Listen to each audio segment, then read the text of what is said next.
দেখতে পাচ্ছেন এই অঙ্কটি কতবার আছে, বিবিএডি 1 11 বা 11 রূপালী ব্যাংক 18 অগ্রণী ব্যাংক 8, এই অঙ্কটি আসছে। তো এই অঙ্কটি কিভাবে সহজে করতে পারি 30 সেকেন্ডে সেটা আমরা দেখব। এখানে অঙ্কটিতে বলা হয়েছে যে যদি এক কেজি চালের পূর্ব মূল্য বর্তমান মূল্য 60 × 75 হয়, তবে পূর্ব মূল্য বর্তমান মূল্যের তাহলে বর্তমান মূল্য আমাদের কোনটা, এই 75 হচ্ছে আমাদের বর্তমান মূল্য।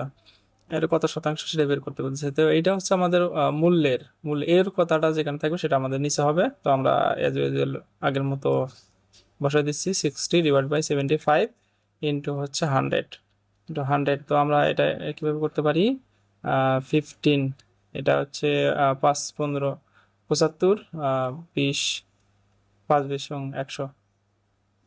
দেন তারপরে হচ্ছে 15 15 4 15 60, 4 15 60, তাই না, 4 15 60। তো আমরা এটাকে যদি গুণ করে দেই তাহলে এটা আমাদের 80% হবে। 4 2 8, তো 80% আমাদের কোথায় আছে, এই যে আমাদের 80%, এটা হচ্ছে আমাদের অ্যান্সার। তো এইটা যদি বুঝে থাকেন তাহলে আমাদের এইখানে যদি আমরা 75:60 দেই তাহলে আমাদের অঙ্কটার অ্যান্সার কি হবে সেটা কমেন্ট করে লিখে দিবেন। ধন্যবাদ সবাইকে।